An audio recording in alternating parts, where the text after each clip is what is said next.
aconteceu foi juntamente com minha família. O meu irmão, mais velho do que eu, 4 anos, o Hélito Virgulino, que tornou-se pintor, ele que já iniciava dando alguns traços na pintura, e principalmente aquarela. E eu sempre olhava, observando. E comecei também a desenhar, pegar um papel, um desenho, um caderno de desenho, e comecei a fazer todo um trabalho em cima. Mas o meu desenho era péssimo. O dele era muito bom, porque ele estava 4 anos acima dos meus anos, né? E ficamos exercitando. O Hélito comprava sempre tintas, pincéis, e passou a comprar para mim também. Pedia dinheiro a papai, e eu gostava de começar a pintar para mostrar aos meus tios, às minhas irmãs, aquele negócio todo. E chegou um ponto que um dia na escola onde eu estudava, o primário, comecei a estudar o primário, eu levei um dia o caderno de desenho de Wellington. Aí comecei a mostrar na sala de aula que eram os meus desenhos. E os alunos, os colegas, levaram o trabalho para mostrar à professora. E a professora ficou encantada, que era um trabalho bonito, aquele negócio. E eu tão novo fazendo aquele trabalho. Aí pegou uma cartolina grande e mandou eu fazer um desenho. Aí eu copiava muito aqueles santinhos de Nossa Senhora, da Sagrada Família, os santinhos que eram vendidos nas livrarias. E o que aconteceu? Eu não fiz porque o desenho não era meu, que eu comecei a desenhar, a professora conheceu que eu estava mentindo. Aí foi coisa que tocou meio-dia, a aula terminou, eu me comprometi em levar os trabalhos para casa e trazer no dia seguinte para mostrar a ela. Porque eu estava pensando, pedir ao Hélito para que ele fizesse. Então o que aconteceu? O Hélito negou a fazer. Disse, não, senhor, você tem que fazer. Você não tem nada de mentir. Você tem que fazer. Eu lutei para chorar, aquele negócio todo. E terminei fazendo. Levei para a professora um desenho meu muito mal feito. E a professora disse, eu sabia que você não fazia aquilo. Mas você reconheceu o erro. Mas se você também quer continuar a desenhar, faça força. Desenhe mais. Aí eu comecei a desenhar. Criei coragem, né? Nunca cheguei ao pé de Wellington. Tive o Wellington como meu irmão e meu primeiro professor, que ele corrigia alguns desenhos, alguma coisa.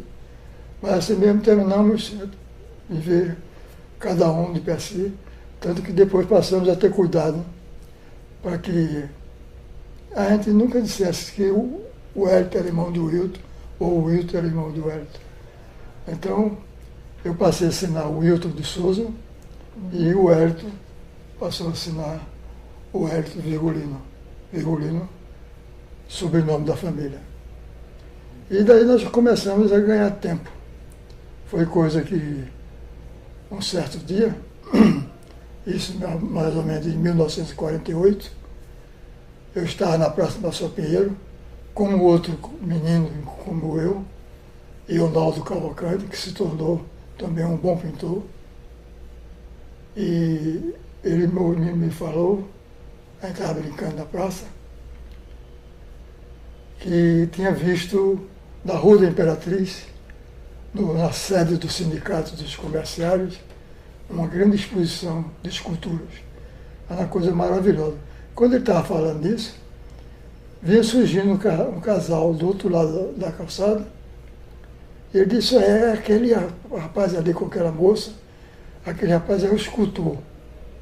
Aí disse, vamos ver a exposição. E a coisa marcou muito, porque Abelardo era Abelardo da hora. Abelardo estava começando o namoro com Margarida, que era uma grande poetisa. Hoje, poeta, não se considera mulher, não se considera mais poetisa, poeta. E eles iam para a exposição. Mas a gente achou muita graça porque ele usava um terno de linho branco e um chapéu do Panamá branco. E ela se perdia entre as duas cabeças, porque eles estavam andando em direção à Rua da Imperatriz, se beijando. E a gente saiu indo atrás, mangando aquele negócio de menino, né? Aí entramos na exposição e foi um impacto muito grande para mim, porque eu estava acostumado de ver aquelas esculturas de Vênus, né? Aquelas esculturas bonitinhas, inspiradas nas ninfas. E encontrei na escultura de Abelardo um brado de liberdade, como liberdade de expressão, liberdade de tudo. Era um pintor não somente revolucionário politicamente, mas revolucionário na técnica, no modo de viver, de mostrar a arte, aquele negócio dele. Então isso foi muito bom para mim, porque eu tive essa impressão. Ele disse, eu tenho que me aproximar desse rapaz. O senhor tinha que idade nessa época? Olha, eu nasci em 33, eu estava foi em 48, 15 anos. Nessa época também estava à disposição aquela retrospectiva do Cícero, né, Dias, na Faculdade de Direito. Na Faculdade de Direito, com o mamoeiro, o coqueiro, que fazia uma volta, feito um gogó de uma ema, entendeu? Pescoço de uma ema. E era muito comentado na época, eu também fui ver essa exposição. Então ali estava surgindo um novo mundo no Recife. Quer dizer, era um movimento modernista que estava encontrando um reforço muito forte através dos acadêmicos, dos que faziam a Escola de Belas Artes. Então depois foi que eu vim me apurar os fatos, foi que eu vi que realmente existia um movimento cultural nesse sentido. Quer dizer, as artes estavam em atritos, principalmente aqui em Recife, porque naquela época, já na década de 30, surgiu a fundação da Escola de Belas Artes e, paralelamente, surgiu um grupo de artistas que protestava contra o que era ensinado na Escola de Belas Artes. Um dizia que os acadêmicos não sabiam pintar, não sabiam desenhar, e a mesma coisa diziam os acadêmicos dos modernistas, os artistas que queriam ser livres. Tanto que foi criado na década de 30 também um grupo dos independentes, que era Eliezer Xavier, era Cícero Dias, era Hélio Feijó, o próprio Abelardo da Hora estava surgindo na época, Lula Cardoso Aires, esse pessoal todo contra Murilo La Greca, Baltazar da Câmara e outros tantos pintores da época, Mário Nunes. E isso veio evidenciar todo o movimento. E que eu fiquei meio tonto, porque não sabia o que realmente podia, para que lado fosse. Mas como eu desenhava muito mal, né, eu achava que deveria ficar entre os modernistas, entendeu? Porque era mais livre, fazer um desenho mais à vontade e fazer um desenho estilizado. Eu comecei a estilizar alguma coisa e todos achavam que todos os meus desenhos eram muito duros. Né? Para traçar, fazer um traço, eu tinha sempre que repetir várias vezes, apagava, riscava, apagava, riscava. E eu não gosto de apagar e riscar, sujava muito minha mão. Então o que aconteceu? Eu passei a procurar ver a coisa. Nesse tempo, paralelamente, eu estava entrando no curso ginasial, no ginásio pernambucano, onde eu passei a ter um pintor como meu professor de desenho geométrico. Era Vicente Rego Monteiro.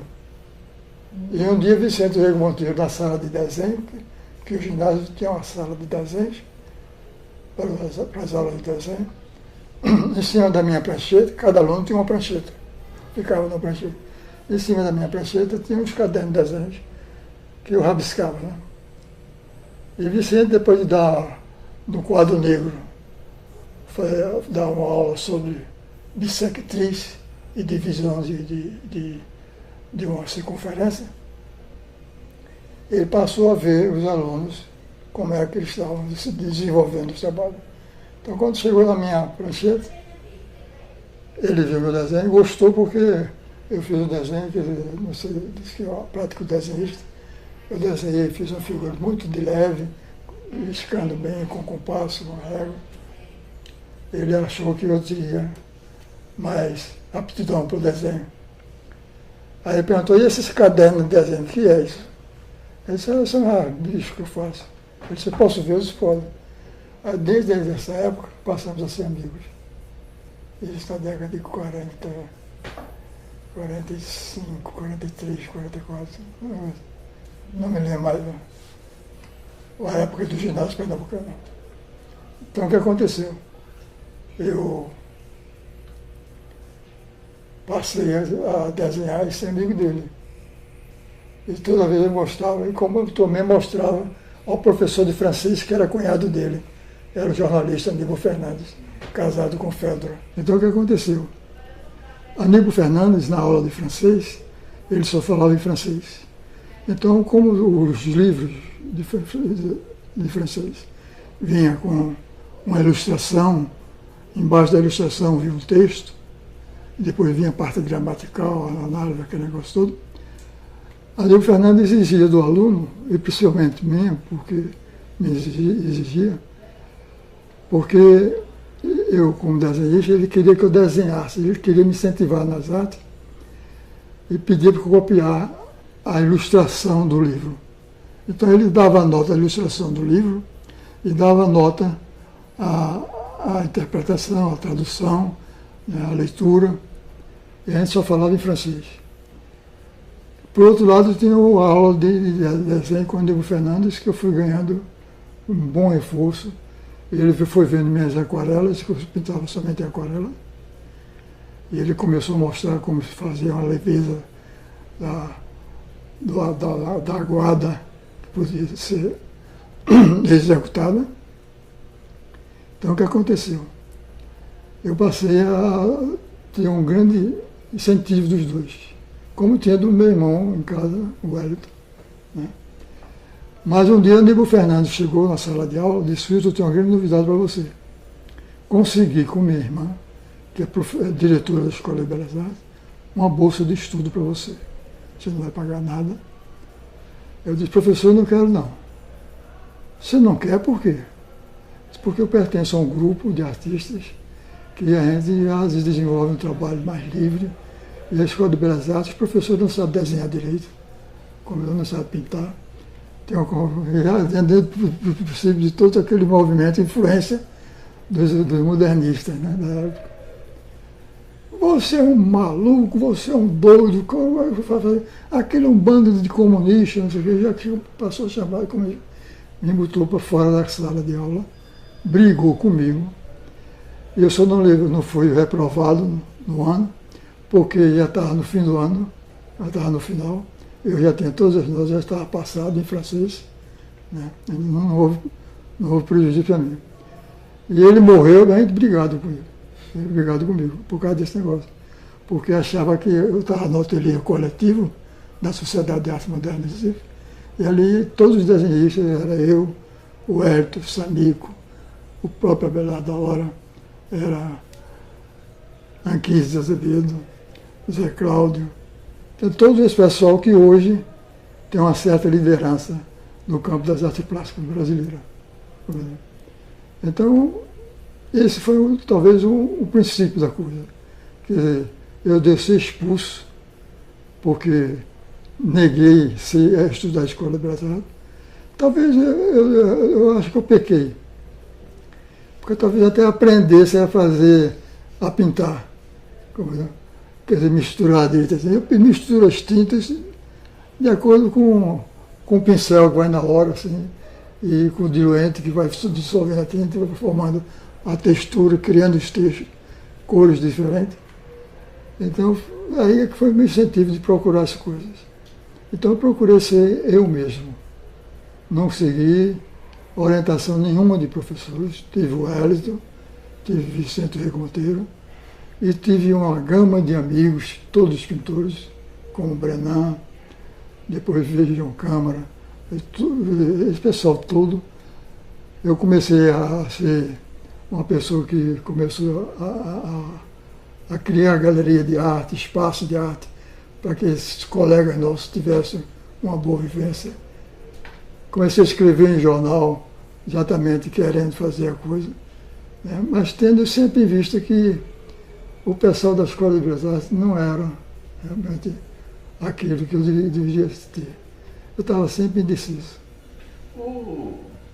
Na sua opinião, o ateliê coletivo, aquela experiência do ateliê coletivo, pode ser vista como uma experiência de formação, de escola mesmo? Tinha gente ali com experiência e já mais formada, com condições de passar para os mais novos as técnicas, os processos?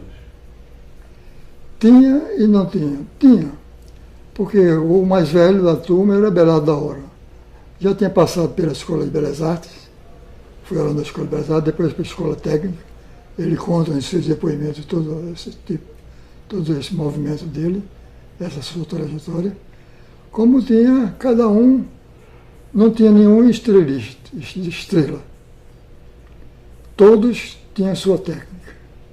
Então foi bom essa reunião do ateliê coletivo, porque cada um, dentro de sua técnica, passava seus conhecimentos aos colegas e como vice-versa. Eu via Samir com um desenho muito preso, desenhando muito, com muita seriedade, fazendo negócio com muita calma, fazendo uma pintura, depois botava fora a pintura, porque não era aquilo que ele queria, e começava de novo, desenhava. Foi quando depois a gente começou a trabalhar. Quer dizer, Zé Cláudio, com a experiência que ele já tinha tido, uma influência de Cavalcante, de Portinari, com aquelas figuras pesadas, figuras humanas, como o Wellington também começou a desenvolver um trabalho estilizado e dentro de uma formação muito livre. Tanto que eu gosto mais da fase de Wellington da década de 40 para 50 do que da época final dele, né? Que eu dizia que ele estava pintando como se fazia um pão doce. Ele terminava de pintar e era logo consumido, né? E já outro quadro era mais difícil, porque era uma pintura trabalhada, um trabalho de pesquisa, a preocupação do casamento da tinta, das cores, dos tons, né? Isso é uma coisa que nos preocupa muita gente. Como do próprio desenho. Cada um tinha seu desenho próprio. Eu, por exemplo, desenhei com orientação de Wellington e tinha um desenho completamente diferente de Wellington. Um dia eu briguei com o meu sobrinho, filho de Wellington. Ele disse: "Titio, não fique chateado, não estranho o que eu vou dizer. O senhor é melhor desenhista do que o papai." Eu disse: "Não diga isso, porque seu pai tem uma técnica, tem uma visão diferente da coisa. Ele tem um desenho muito bom, um desenho muito definido, marcante. E eu também, por outro lado, se você observar, o Wellington tem um traço bem fixo e o meu é cheio de rabisco, porque eu procuro riscando, procuro a forma riscando. Então eu vou criando dentro do que os próprios traços vai formando. Então ali surge toda a grandeza de um desenho, né? E tive também a beleza da coisa de ver Leonardo também fazendo desenho inspirado em outros pintores modernistas, né? E com desenho, a pintura chapada, com uma coisa muito bem traçada, como também tínhamos uma influência muito grande de Lula Cardoso Soares, que aparecia fazendo grandes painéis com aquelas estilizações de forma. Eu achava que aquilo era o que devia ser feito. Quer dizer, o bonitinho nós tínhamos na fotografia, que você batia a fotografia, fixava o momento. E no desenho, você procurava e criava, não se aproximava ao efeito do desenho, da fotografia, mas fazia tanto quanto. Então, esse foi o meu desenvolvimento na arte.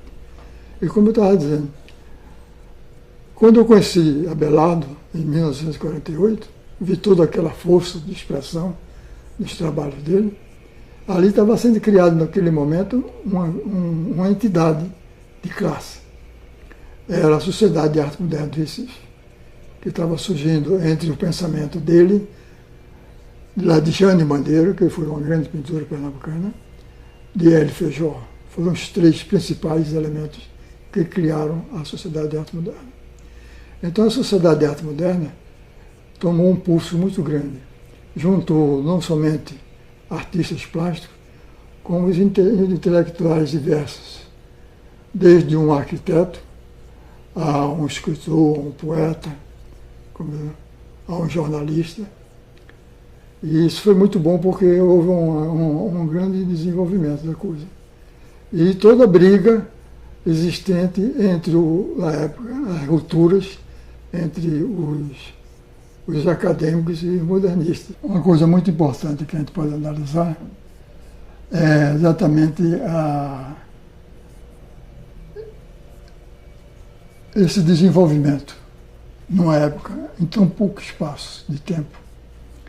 De um lado existiam os acadêmicos, vamos formar acadêmicos, pertencentes ao grupo da Escola de Belas Artes do Recife. Como também tinham, na Escola de Belas Artes do Recife, tinham outros professores que eram, um era engenheiro, como Pelópio de Silveira, o outro era médico, como o Dr. João Alfredo, e outros tantos pintores de formação diferente, exatamente que davam o engrandecimento da formação do artista. Por outro lado, nós temos o grupo dos independentes, que começou a dissolver, e foi criado a Sociedade de Arte Moderna em 1948 e 49. Eu tenho o estatuto que vou mostrar para vocês depois, da Sociedade de Arte Moderna. E temos a criação da Sociedade de Arte Moderna, que veio exatamente como querendo ser de início feito um sindicato que protegesse o artista plástico, né, em toda a sua formação, e inclusive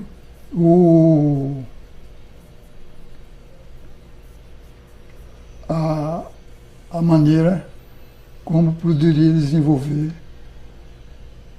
cursos, não como a Escola de Belas Artes, que a Escola de Belas Artes estava muito bem montada, mas como estava nascendo a coisa, então pensou-se que foi criar cursos. De um lado criar cursos, de outros lados se pensava também criar até residências para os artistas. Coisa muito engraçada.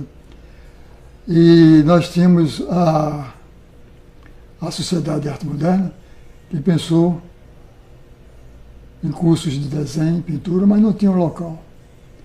Quando, em 1949, estava sendo criada a Sociedade de Arte Moderna de Recife, exatamente nessa época estava sendo realizado o 4º Salão de Arte Moderna, que era no edifício que estava sendo construído.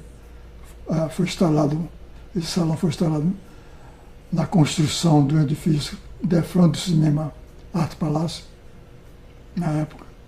Foi aberto o espaço e foi criado todo o salão. Então ali pensou-se na criação de cursos. Começamos a ter aula nesse espaço, no espaço do salão. Então eu frequentava Dario Valença, Dario ajudou muita gente, Reinaldo Fonseca. Ele aderiu todo o nosso movimento, mas fazia questão de dizer que não participava do ateliê coletivo, mas diariamente estava lá. Então eu adquiri muita coisa assim, muita orientação de desenho, feito por Reinaldo Fonseca. Darel Valença, com um desenho bem solto, era aquilo que eu queria fazer, ter um desenho bem livre, e consegui, em certa forma. Eu tive a Darel como fonte de trabalho, e comecei a desenvolver. Foi coisa que Darel foi embora para o Rio, foi fazer gravura no Rio, e ficou por lá, né? E nós ficamos aqui, Abelardo da Hora, como presidente da Sociedade de Arte Moderna. Ele conseguiu, com a direção do museu, da direção do Liceu de Artes e Ofícios, uma sala emprestada para a gente se reunir, fazer reuniões da sociedade, e a sociedade ali iniciar uns cursos de desenho. E possivelmente, mais adiante, pintura, escultura. Nós íamos para salas do Liceu de Artes e Ofícios, onde começamos a desenhar, né? Começamos a desenhar e o curso começou a crescer. O curso inicialmente começou comigo, com o Ronaldo, com o Wellington, o Ivan Carneiro, depois surgiu o Corbiniano, e foi coisa que, por causa da influência política, a direção pediu para Abelardo retirar o curso de lá, porque estavam dizendo que a gente estava fazendo uma célula comunista. Não havia nada de partido, não se falava em política. Se conversava normalmente, como se conversa em qualquer hora. Mas, naturalmente, tinha uns mais aficionados, né? Mas, assim mesmo, não existia aquele negócio de partido comunista. Existia realmente a gente desenhar e querer pintar aquele negócio. Tanto ali frequentava. Um dia chegava Darel, outro dia chegava Reinaldo, outro dia chegava Augusto Reinaldo, que era arquiteto, era pintor. E outros tantos, Lula Cardoso Aires também ia. Sabia que tinha aquela turma, ia para lá conversar. Como começou também a frequentar, a gente recebia visitas de pintores de fora. Recebia muito a visita aqui de Carlos Esclia, do Rio Grande do Sul, que ele tem um clube da gravura. Vinha também Danúbio Villanil, também do Rio Grande do Sul, gravador do Rio Grande do Sul. E outros tantos artistas que passavam pelo Recife, fazia ponto no Liceu dos Artes e Ofícios com a gente. Então começou a haver uma certa enciumada na direção e um fluxo de gente bem interessada em arte, coisa que eles não estavam conseguindo no curso normal do Liceu. Então nós fomos postos para fora do curso. Então nós ficamos na rua como cachorro vadio, né? O que é que nós vamos fazer? De repente surgiu a ideia, por que não fazemos, não alugamos uma casa, não fazemos uma cota, cada um paga uma coisa, paga o aluguel, paga os impostos, compra material, aquele negócio todo. Vamos ver com o deputado fulano tal, o vereador ciclano e tal, para ver se a gente consegue uma verba. A sociedade já tinha sido registrada do cartório, já tinha todo o estatuto pronto, tudo aprovado e publicado no cartório. Eu tenho esse estatuto comigo. Então o que aconteceu? Surgiu a ideia de fazer um ateliê. Alugar uma sala e saímos correndo o Recife todo à procura de um salão. E achamos uma casa na Rua da Solidade, número 57. Era um casarão belíssimo, era uma casa que tinha uma porta e 3 janelas e um portão grande, um quintal imenso, cheio de frutas. Era uma beleza, era um paraíso para a gente. Então ali, Abelardo trouxe barro, trouxe gesso, levamos cavalete da nossa casa, tinta, cada um levava seu material, então começou a pintar. Cada um tinha sua experiência, cada um começou a desenvolver e olhar e observar e conversar e discutir. Porque você fazia isso ou aquilo, fazia aquilo outro. Compreendeu? Porque você desenhava desse jeito, porque não desenha desse. Então foi cada um com sua experiência. Não tinha estrela. O único estrela era Abelardo. Compreendeu? E alguns de fora, como Brenan sempre visitava a gente, Chico. Né? Tinha o próprio Lula Cardoso Soares, chegava lá também do mesmo jeito, sempre muito aberto para discussão, para orientar. Né? E como tinha também outros alunos da Escola de Belas Artes que começaram a aderir ao ateliê. Tinha um grande escultor pernambucano chamado Armando Lacerda. Armando Lacerda, eu lutei com ele muitas vezes para a gente desenhar. Ele não dava um traço. Ele dizia: Wilton, eu não sei desenhar, não sei pintar. Mas quando eu só sei pegar no barro e levantar a escultura. Que grandeza ele desenvolvia todo o trabalho, toda a modelagem da escultura. E saía um corpo imenso, ele fez um cangaceiro, que é um negócio espetacular. E outras tantas figuras. Tanto que tem em Crato, no Ceará, o Padre Cícero, é uma escultura dele. Ele é autor do Padre Cícero, daquela escultura. E fez a cabeça de Ascenso Ferreira, que tem lá dentro do Recife. Ascenso Ferreira ia para o ateliê coletivo, ficava sentado, como eu estou sentado aqui, e Armando do outro lado, fazendo a cabeça dele, e eu também do outro lado olhando, ouvindo as poesias, e Ascenso Ferreira, ele declamando, e a gente naquele bate-papo imenso, e um congraçamento espetacular, de poesia, de escultura, de pintura, de tudo. Ele bulia em tudo, dava volta em tudo, porque ele tem uma concepção muito grande assim, de arte, de literatura, de poesia, que era um homem muito culto. E era amigo particular tanto de Cícero como de Lula Cardoso Soares. Né? Toda a história mostra toda essa trajetória de Lula com o Ascenso Ferreira, muito importante, na captação da plasticidade do homem do povo. Né?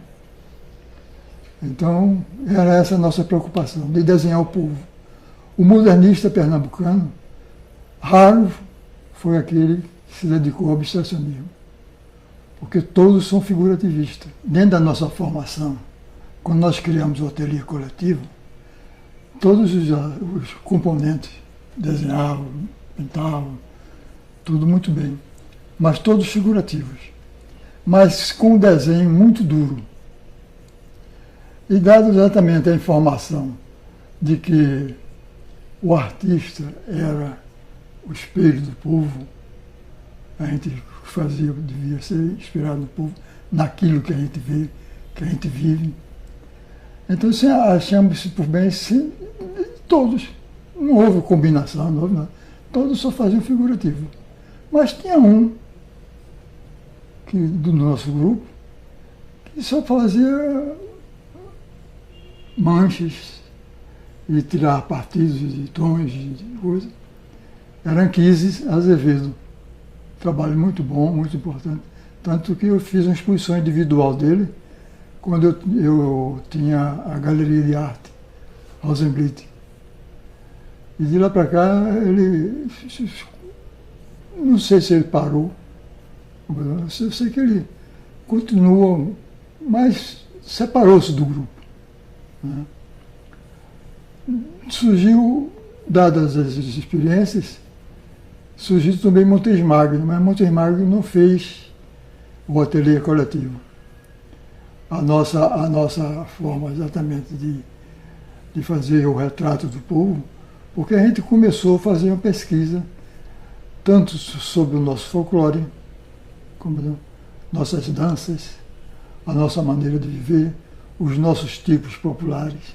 Então todo esse pessoal que a gente estava vendo, como o Brenan faz na terra dele, aquelas visões diferentes de Brenan, com folhagens, criando em cima de folhas, de peças, o que ele vê no campo.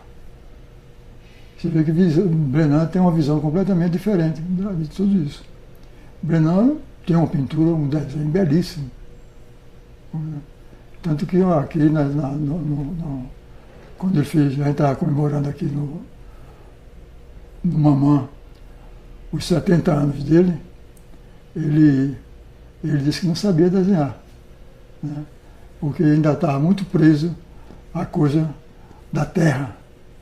Porque realmente, apesar de ele estilizar, de procurar fazer um traço, embora moderno, mas dentro de um princípio primitivo, uma concepção primitiva, com a própria cerâmica, a textura cerâmica que ajuda, né? Então ele ganhou um partido muito bonito. Mas ele faz um trabalho, ele tem uma pintura, um desenho belíssimo. Como o Hélio começou a pintar muitos operários de construção, quando começou a ter aqueles grandes eventos de grandes construções em Recife. Então a própria influência de Portinari e outros pintores do Rio, porque a gente via ilustrações nas revistas. E ninguém copiava ninguém, cada um fazia coisa. Tanto que o meu trabalho e o de Wellington são completamente diferentes. E nascemos do mesmo útero, do mesmo pai, da mesma mãe. Eles são completamente diferentes. E, de uma maneira, talvez não encontre explicação, poucos são os abstratos. Como vocês... Lula Cardoso Aires já procurou fazer dentro do próprio princípio, inspirado no folguedo popular, nos atores da cana-do-açúcar, da própria cana-do-açúcar. Ele começou a estilizar, fazer um desenho mais estilizado, mais alongado, mais bonito, mas dando as mesmas características do homem, do povo e da terra. E como vocês, que por opção própria, por conta desse contexto de formação e de entendimento do que é a arte que devia ser feita e optantes do figurativismo, como é que vocês viam aqueles que enveredavam por uma experiência mais abstrata, como Anquises, como a Luiz Magalhães em determinado momento, como naquela exposição de 48 do Cícero Dias, que ele já começava a mostrar trabalho nessa linha. Qual era a avaliação que vocês faziam de quem incursionava por esse campo de experiência artística? Eu sempre encarei isso como fosse um trabalho de pesquisa, porque um trabalho de procura, um trabalho de formação, de querer se formar a sua personalidade artística. Quer dizer, criando nesse sentido, quer dizer, naturalmente que Cícero Dias desenhava muito bem, mas ele procurava sempre fazer nos anos 20, na década de 20, ele fazia aquelas coisas quase lembrando crianças, né? E dentro de uma concepção, não sei, talvez primitiva, dando uma feição completamente diferente do que ele poderia fazer se fosse um pintor que procurasse fazer um desenho abstrato, um desenho, vamos dizer, acadêmico, né? Ou impressionista, ou expressionista. Então você vê o seguinte, como o próprio Lula, como eu falei, a Luiz Magalhães tem trabalhos muito bons. Eu vi a Luiz Magalhães no alto do edifício dos bancários, na Avenida Guararapes, numa janela, desenhando os telhados do Recife. Uns desenhos belíssimos. De repente encontra a Luiz fazendo um trabalho completamente abstrato e dentro de uma concepção diferente e que procurando sempre dando uma forma estilizada. Agora, a estilização dentro de sua personalidade, quer dizer, da sua maneira como ele alcançava a fazer o desenho. Não procurava copiar fulano tal. Naturalmente que nós tivemos uma influência muito grande de pintores mexicanos. Orozco, de Rivera, o pessoal do ateliê coletivo. Isso você vai encontrar muito em Zé Cláudio, vai encontrar em Wellington, na fase de 50, 40, 50. Os trabalhos que eu acho mais importantes de Wellington é exatamente nessa fase. Porque era a fase de procura. Eu acho que o artista se realiza na fase de procura. Depois ele pega o macete de resolver a coisa. Eu, por exemplo, para poder fazer um trabalho, eu parto do princípio. Tudo tem que ter seu princípio. Então, pelo fato que eu tenho conhecimento de técnica, disso, aquilo outro, já começa no auge, não, eu procuro fazer desde o princípio. Eu desenho, rabisco, faço, aconteço, faço estudo em aguadas, faço estudo em pintura, que são trabalhos de pesquisa. Daí surge um trabalho que vem realmente dar uma certa coisa. Mas esses mesmos estudos são trabalhos firmes, prontos, quer dizer, são trabalhos que ficam. Por exemplo, eu tenho trabalhos meus, de Wellington, de Abelardo, dessa época, né, do ateliê coletivo. Nós temos desenhos, eu tenho cerca de quase 50 desenhos de Wellington, né, da época de que a gente desenhava no ateliê coletivo. Desenho de estudos, da gente pousando um para o outro, porque a gente pousava, as nossas aulas eram essa, juntava o grupo todinho e um pousava. A pousada de paletó, de gravata, que naquele tempo você só usava paletó e gravata. Eu tenho vários desenhos meus, eu de paletó, Belardo de paletó, né?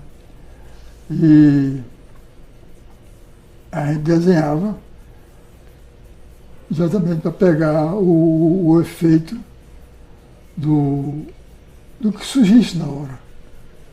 Para delinear um traço firme, um traço mais tranquilo. E ali você ia criando toda aquela poesia, ia dando uma textura da coisa. Eu, por exemplo, gosto muito de ilustrar poema. E dentro desses poemas eu faço, às vezes, até umas formas abstratas. Um dia desse tem um advogado que lida muito com as coisas de arte. Ele disse, eu não sei como é que você faz esses desenhos tão soltos, né? Porque eu estou lendo o poema, eu estou começando, estou riscando, vou vendo, e começo a estudar, procurar formas. E eu acho, eu concebo a coisa, o abstracionismo, uma procura de formas. Porque desde que você procura uma forma, aquele trabalho deixa de ser abstracionismo. Passa a ser um trabalho figurativo. Por mais manchas que tiver, por mais nuances e aguadas que venham a acontecer, claros, escuros, manchas, é sempre um trabalho figurativo. Foi daí que a gente partiu. Se vamos fazer formas, eu tentei fazer várias vezes, como o próprio Murilo La Greca. Se você for estudar, for observar a obra de Murilo La Greca, pintor altamente acadêmico, impressionista, você vai encontrar a procura dele em vários quadros, você acha. Pontilhismo, a liberdade de impressão, a pintura mais solta, dentro de um expressionismo muito bem feito.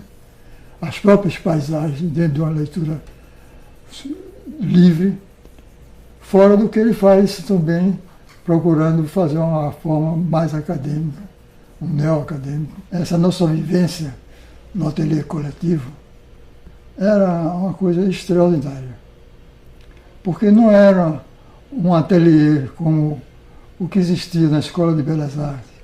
Tinha aquele professor com aquela rancor, desenho, que mostrava o trabalho a ser feito e terminava pintando os quadros de todos os artistas, todos os alunos, e no fim terminava sendo a pintura daquele professor.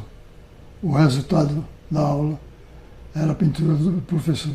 Era o professor que fazia tudo, porque o aluno começava a rabiscar e o professor chegava a um determinado aluno, junto com o cavalete da tela, e começava a corrigir. Meu filho é assim. Aí começava a pintar, terminava ele pintando o quadro, como ia para um e para outro. E havia sempre reclamações de vários alunos da Escola de Belas Artes nesse sentido. Eu não sei se hoje é assim, eu não frequento a escola, o centro de arte hoje. Então o que aconteceu? No ateliê coletivo, cada um tinha a sua experiência.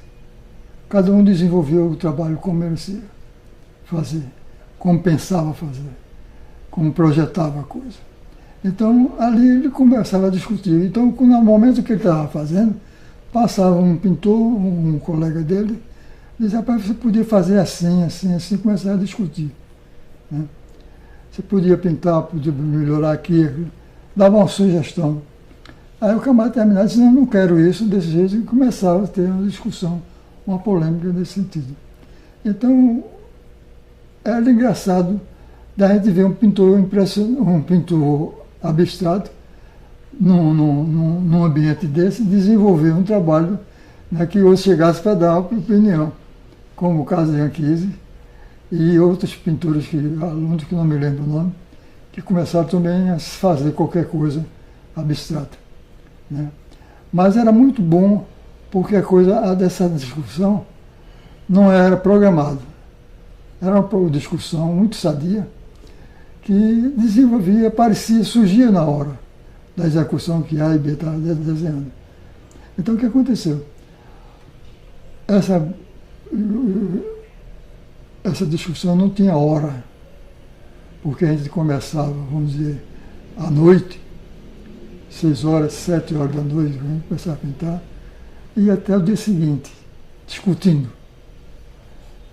Fazíamos uma pausa para ir para um restaurante popular que tinha mais perto, junto do Cinema Politeama, que a gente tinha um ateliê na Rua da Solidade, e tinha o Cinema Politeama na Rua Barão de São Borjas. E na esquina da Barão de São Borjas com o Gervásio Pires, com José de Alencar, tinha o restaurante, e logo em seguida a casa vizinha era o Cinema Politeama. Então o que aconteceu? A gente saía do ateliê discutindo, conversando, eu, o Belardo, Zé Cláudio, Ronaldo, o Hélito, discutindo aquela conversa, discussão, que envolvia todos. Entrávamos no ateliê, no restaurante, pedimos, porque o dono do restaurante lá era um italiano, e fazia para a gente uma macarronada. Então, a gente pedia a macarronada, já estava pronta, né?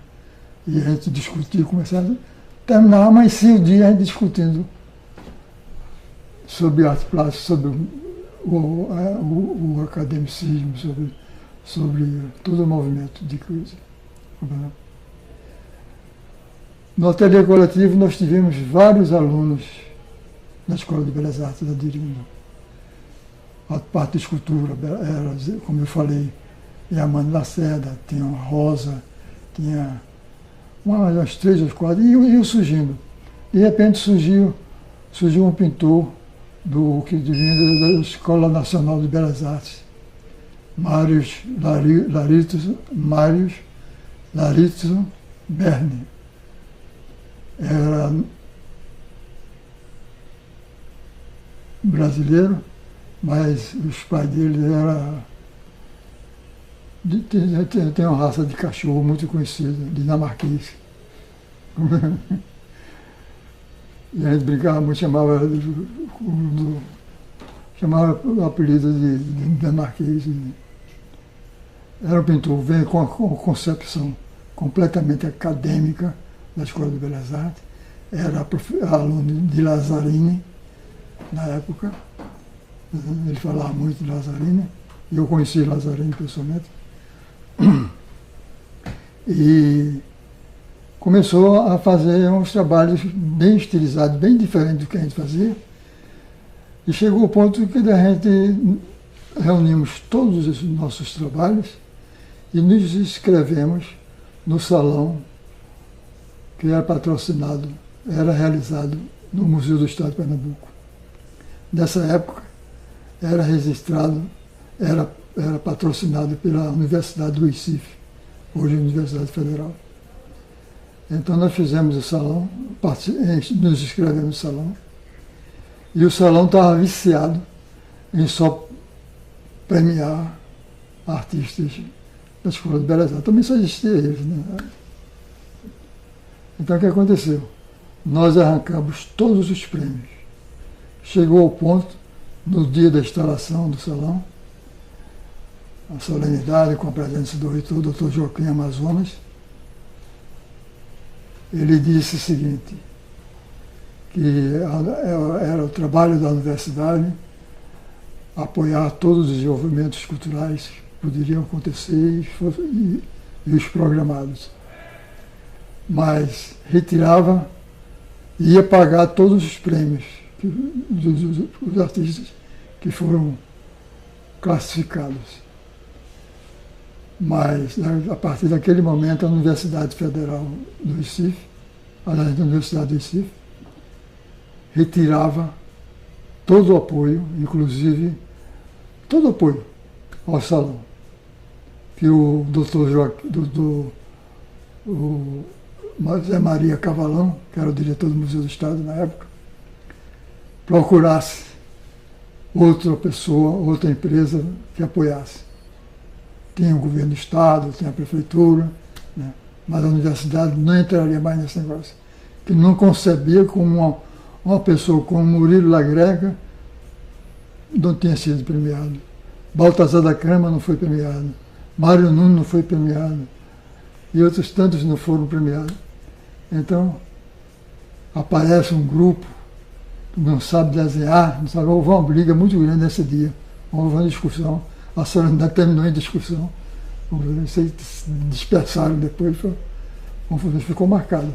Tanto que eu nunca esquecemos disso. Eu achei um negócio ridículo, uma coisa horrorosa que poderia acontecer. E se tratando de um reitor, um homem que é exatamente o padrinho de toda a cultura na época, né? Ao mesmo tempo foi a consagração de vocês. Né? Foi. Um momento de consagração. Então nós passamos a ter a imprensa naquele tempo. Era também formada por jornalistas jovens. Tinha o mais velho, o decano da imprensa pernambucana, foi para o salão. Esse decano, me refiro ao jornalista Mário Melo. Ele foi ao salão e escreveu, anarquizando com todos os trabalhos, inclusive os de esculturas.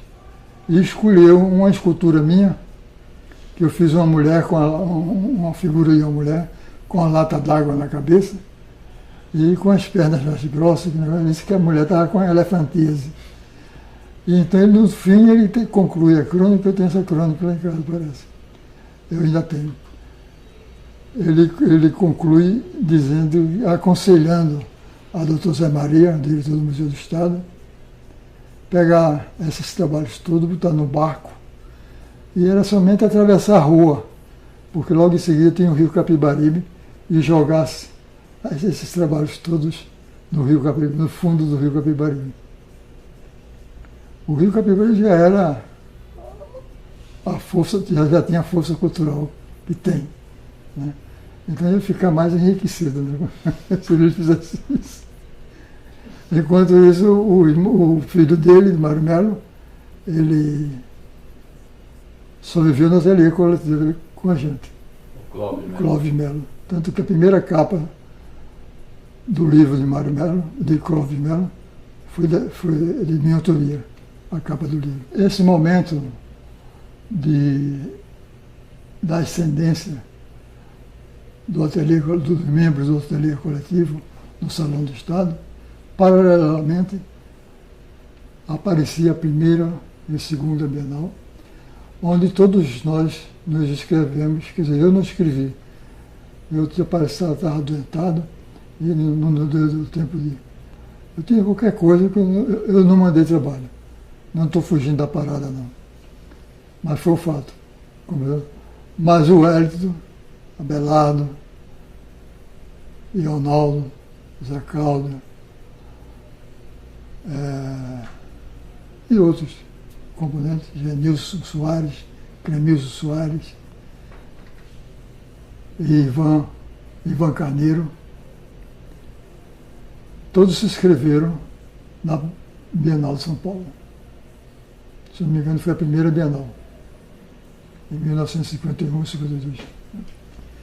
Então, o que aconteceu? Só o Wellington foi aprovado.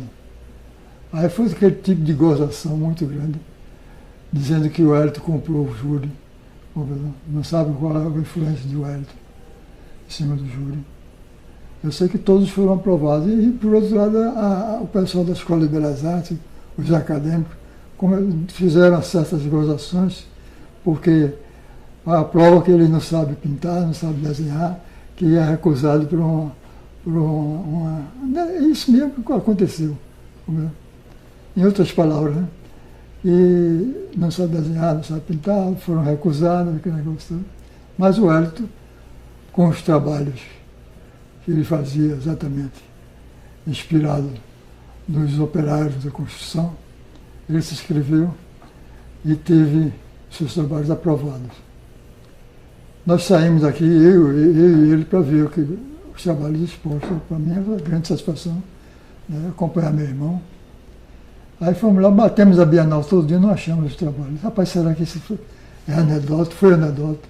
Aí fomos à administração, lá no Parque Ibirapuera. E eles informaram, não, o quadro de vocês, o seu quadro, Wellington, estão entre os primitivos. Então eu estava junto com aqueles sambistas, como os primitivistas, tinha um pernambucano, que era, faltando, Heitor dos Prazeres, né?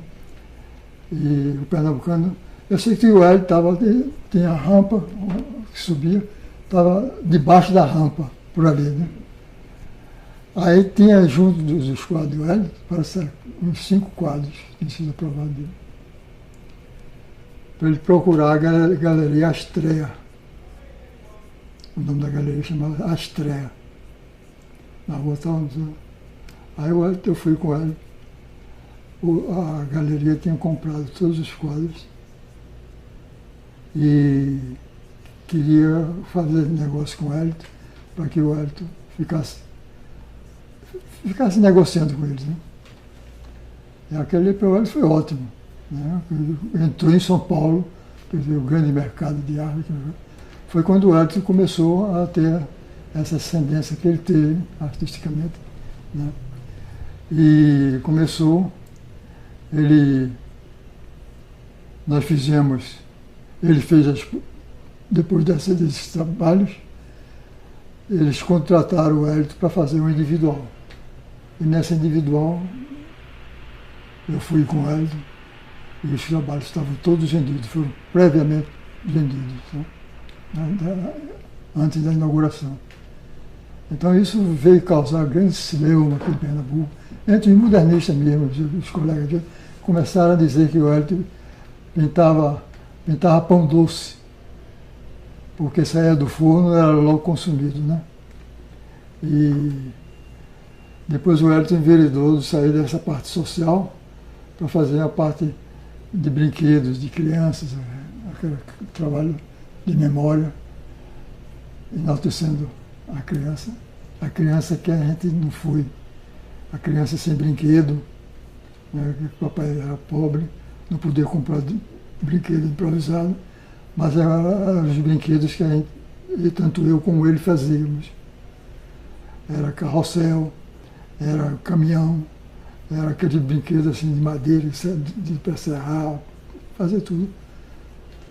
E nós fizemos isso, ele passou a passar para a tela, já dentro de um desenho mais estilizado, com uma pintura não tão bem cozida, mas uma pintura de contraste, de formas, pinturas agradáveis, e deu exatamente essa ascendência dele de se tornar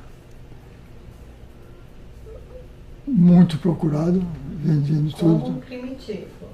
Não. Não? Não, bom, ele foi lá, ele estava, tem sido considerado primitivista, mas não tinha nada de primitivo. Uhum. Tanto que nunca foi taxado por nada. Né? Vários escritores escreveram sobre ele, muitos críticos de arte do Rio, São Paulo. Em todas as exposições ele sempre foi muito bem sucedido. Tanto ao ponto que ele estava preocupado que não podia trabalhar em casa, porque no momento que ele estava trabalhando de manhã, pintando de manhã, batia uma pessoa querendo comprar um quadro para ele. E ele tinha que atender, tinha que parar para atender esse pessoal.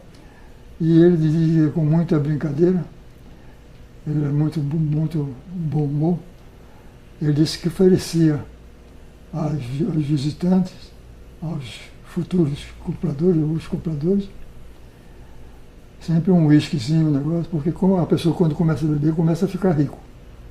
Aí comprava um quadro, 2 quadros, valia a pena. Mas chegou ao ponto de que achava que aquilo ali era prejudicial para ele, porque ele oferecia o uísque, também tomava o uísque. Ele disse que terminava em porre. E passava o dia e não trabalhava mais. Se a pessoa ia de manhã, então de tarde ele não trabalhava mais. Se fosse à tarde, de noite, piorou. Né? Então o que aconteceu? Foi quando ele conheceu Ranulfo. Né? Ranulfo, então, está enveredando, iniciando esse processo de Marchand, e ele combinou com o Hélito de comprar os quadros ao Hélito. Quando o Hélito terminasse de pintar o quadro, ele daria o cheque para ele. Né? E começou a marcar as exposições do Hélito e fazendo. Todo o negócio era feito com o Ranulfo. Toda pessoa que chegava aqui no Recife, porque vinha o pessoal do Rio, São Paulo, atrás de comprar os quadros do Hélito. Então ia direto para Ranulfo, só que vendia Ranulfo. Tanto que eu, para comprar um quadro, os meus irmãos, todos querendo comprar quadro do Hélito, a gente tem que comprar Ranulfo. Comprava Ranulfo, porque o Hélito disse que não tinha contrato com o Ranulfo. O contrato era verbal. Mas ele foi educado por papai e mamãe de sempre cumprir os compromissos. Então, não existia nada escrito, nenhum documento, dando exclusividade a Ranulfo. Mas como tinha feito esse acordo, a mesma coisa o Ranulfo quis fazer comigo. Né? Eu disse que não queria, porque achava que prendia muito o artista. Porque às vezes Ranulfo chegava e disse, eu quero que você pinte uns temas sobre isso, aquilo, outro. Eu dizia, isso prejudica, porque eu gosto de escolher meu tema, eu gosto de escolher o que eu vou fazer. Eu acho isso mais importante do que qualquer coisa. Ele disse, não, mas eu não pinto por encomenda. Eu disse, pinto por encomenda. Eu que tentei várias vezes desfazer esse acordo com o Hélito e Ranulfo, exatamente visando isso. Tanto que Ranulfo começou a vender, e depois que o Hélito faleceu, Ranulfo voltou a me procurar para comprar meus quadros, porque dizia que as pessoas que tinham adquirido o trabalho do Hélito queriam ter trabalho do irmão. Então passei a vender, mas não com exclusividade. Quem chegasse lá em casa, ou eu marcava exposição em outra galeria, que existia várias galerias de arte aqui no Recife, eu sempre vendi normal, compreendeu? Mas nunca tive essa preocupação de fazer essa exclusividade. Não aceitava de jeito nenhum. Outra coisa muito importante dentro desse contexto é, como você falou, sobre a crítica. A nossa crítica, em Pernambuco, principalmente, nunca existiu.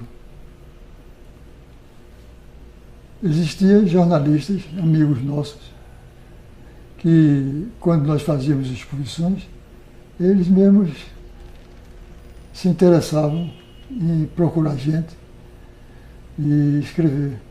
Tinha um jornalista aqui muito acessível, muito amigo nosso, era Paulo Fernando Craveiro, que ele tinha uma coluna diária e ele estava sempre. Agora ele tem um fator, um elemento crítico dentro dele, que ele realmente, apesar da gente ser amigo, mas ele sempre dizia, dava umas tacadazinhas nas coisas.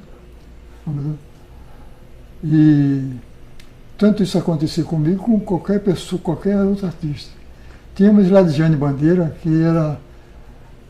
era titular de uma página sobre arte, que ele era amiga do jornalista, né? Inclusive ele era funcionário do Jornal do Comércio, do Maragro Marroquim, e o doutor Maragro Marroquim é muito afeito assim, a apoiar o movimento artístico, e tinha ela como elemento principal, assim, para captar notícias entre as artes. Era um muito inteligente e apoiou muitos artistas aqui em Pernambuco. Então tinha a Ladiane Bandeira também como esses elementos, ele escrevia, ele fazia questão, ele entrevistou todos os artistas do ateliê coletivo.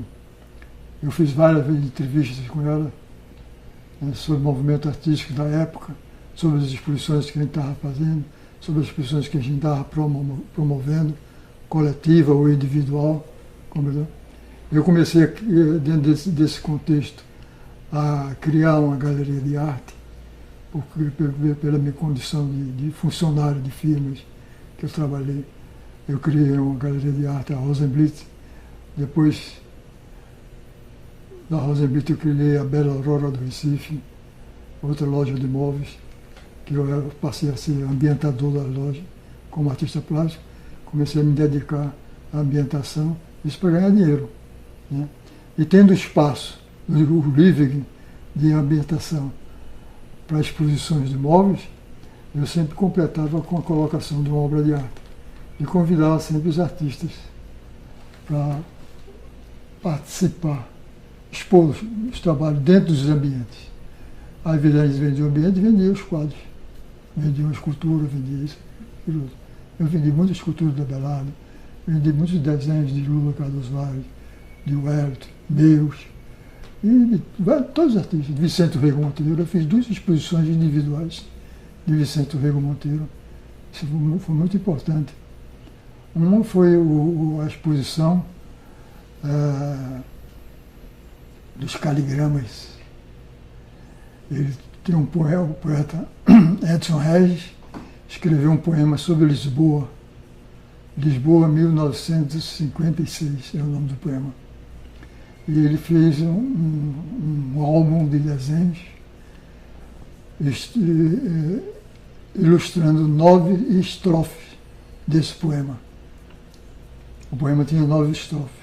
Então cada desenho é cada poesia, cada estrofe era um desenho. Então ele fez um álbum e ele fez um negócio tão interessante que ele copiou álbum por álbum, ele fez 12 álbuns e vendeu os álbuns. De cada álbum ele dedicava, a pessoa que comprava, ele dedicava aquele álbum àquela pessoa. Entendeu? Então são 12 pessoas que adquiriram esse trabalho e que foram dedicados a eles, né? Esse trabalho é muito importante. E ele chegou lá comigo, na Galeria Rosenblit, era uma loja de móveis de alto luxo. Eu era o titular da ambientação, fazia a vez de ambientador para poder comprar o leite dos meninos, né? E ele mostrou o álbum e fizemos o lançamento mundialmente. Tanto que eu tenho uma reportagem na época foi publicado no Diário de Pernambuco, falando que mundialmente está sendo lançado o álbum de Vicente Veiga Monteiro. Trabalho muito importante. E eu tenho ele aqui, esse álbum.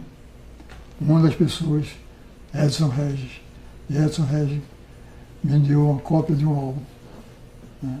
Que depois Edson Regis tinha com o irmão dele, Edmir Regis, e o próprio Hernani Regis, Edmir e Edson. O poema é de Edson. O poema Lisboa, 1956.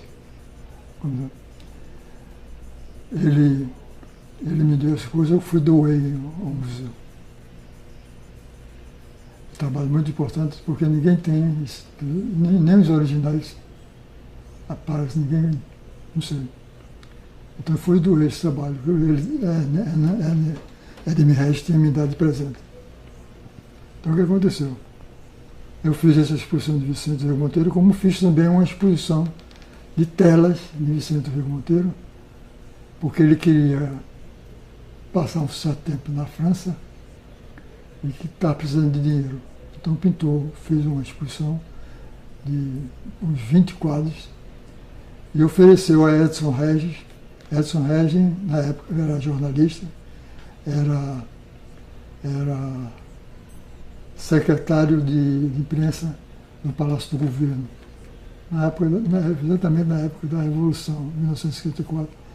Era secretário de cerimonial e de imprensa de Paulo Guerra. Foi exatamente o governador que substituiu Miguel Arraes. Então ele veio para mim e falou sobre Vicente, né? Sabe, eu estou com esses quadros de Vicente, Vicente quer ir para a França e vai levando a esposa e vai estar precisando de dinheiro para os custos lá na França. E aí ele tem casa, tem tudo, mas vai precisar de dinheiro para passagem, aquele negócio. E quer também a volta, né? Garantindo a volta. Você acha que a gente vende? Eu digo, você tem um campo na sua mão. Você é chefe de cerimonial do Palácio do Governo. É chefe do cerimonial da Câmara dos Deputados. Ele tem uma grande influência, né, como jornalista da época. Então você oferece aos deputados, ninguém melhor do que os deputados para comprar. Né? Foi dito e feito, a exposição foi toda vendida e Vicente foi para a França. Né? Resultado dessa exposição, a prefeitura adquiriu 3 trabalhos de Vicente nessa época. Estão aqui expostos. Pertencem ao acervo do Mamã. Como pertence ao acervo do Mamã, esse trabalho que eu também doei a Mamã. Né?